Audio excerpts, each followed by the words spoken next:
because they refused to issue new statues of political refugee. Then I stayed in transit, somewhere, sometime detention. Then inside airport, they have agreed with the mise en liberté.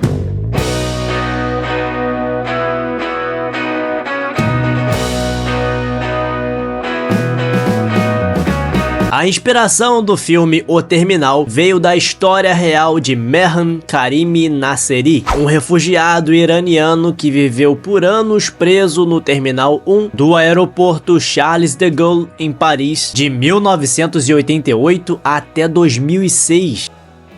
Sem documentos válidos e sem um país que o aceitasse, ele acabou preso num limbo burocrático, vivendo em bancos e comendo em praças de alimentação enquanto esperava uma solução que parecia não vir. Em 2003, o New York Times revelou que Steven Spielberg comprou os direitos da história de Nasseri. E já em 2004, o The Guardian afirmou que ele recebeu milhares de dólares dos produtores.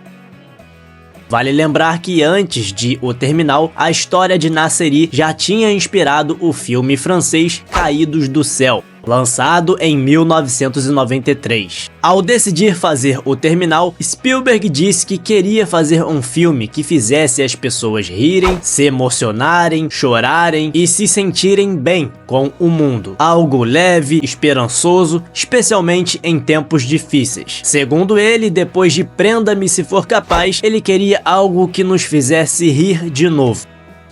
Spielberg procurou aeroportos ao redor do mundo que permitissem as filmagens durante toda a produção, mas não encontrou nenhum que topasse. E sem poder filmar em aeroportos de verdade, a solução foi criar um terminal do zero, dentro de um enorme hangar em Palmdale, na Califórnia.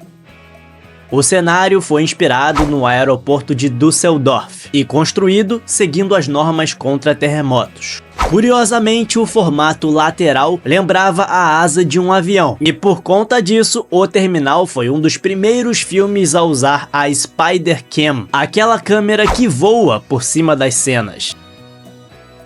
O design para o cenário de O Terminal também foi muito inspirado no filme clássico Playtime.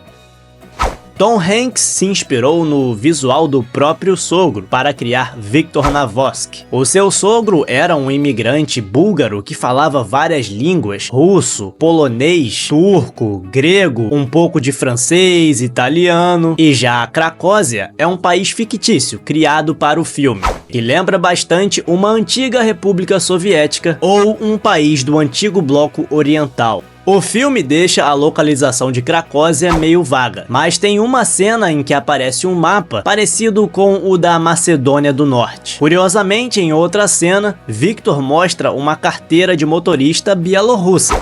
Tudo para manter o mistério e também trazer um toque mais realista.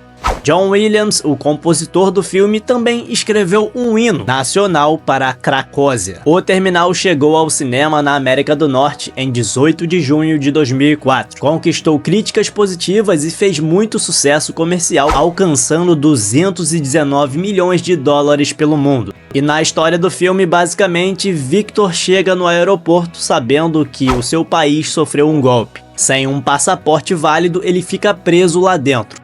O chefe Dixon tenta expulsar ele, mas Victor vira amigo da galera do aeroporto, aprende inglês, ajuda um cara com remédio, se apaixona por uma comissária, tudo porque ele queria conseguir um último autógrafo em uma foto antiga de jazz que o pai dele colecionava. Depois de meses preso, aquela guerra acaba, ele consegue um visto e sair para realizar o seu sonho. Na minha opinião, O Terminal é sem dúvida um dos bons filmes dos anos 2000, uma década marcada por trilogias grandiosas, blockbusters, muitos efeitos especiais. O cinema se inclinava para aqueles espetáculos grandiosos, Senhor dos Anéis, Matrix, X-Men, e Spielberg trouxe aqui algo mais contido, mais humano pesado e mais simbólico. Um filme que, apesar de se passar quase inteiro dentro de um aeroporto, ou seja, quase uma locação, e mesmo sendo calmo, né, não é um filme super acelerado, ele consegue prender a gente porque o personagem é muito marcante e tem uma história interessante. Muito também da atuação do Tom Hanks, né, que sempre foi um ator muito versátil, depois dele ter dominado os anos 90, né, com Forrest Gump, Náufrago, Filadélfia. Nos anos 2000, ele seguiu apostando nesses personagens mais introspectivos, né, mas que não deixam de ter carisma. Foi assim O Terminal, Prenda-me se for capaz, Código da Vinci, Estrada para a Perdição e até mesmo fazendo a voz de Woody em Toy Story. Tom Hanks nunca foi aquele galã, né, ou aquele herói. Talvez lá no início de carreira, em algumas comédias besterol, mas ele fez muito esse tipo de papel, né, de um homem comum lidando com problemas complexos que lidam com empatia. E O Terminal é um bom exemplo disso. Um filme que talvez tenha sido subestimado, embora tenha um excelente desempenho nas bilheterias, mas ainda é um filme, pelo menos pra mim, muito bom daquela época. Deixa aí agora a sua opinião nos comentários. Você assistiu O Terminal? O que acha desse filme? Deixe também o seu like, porque ajuda muito o nosso canal aqui a crescer, ajuda o vídeo a se espalhar, né, a propagar, chegar a cada vez mais pessoas. Se inscreva no canal também se você for novo por aqui, confira aí a sua inscrição e até o próximo vídeo!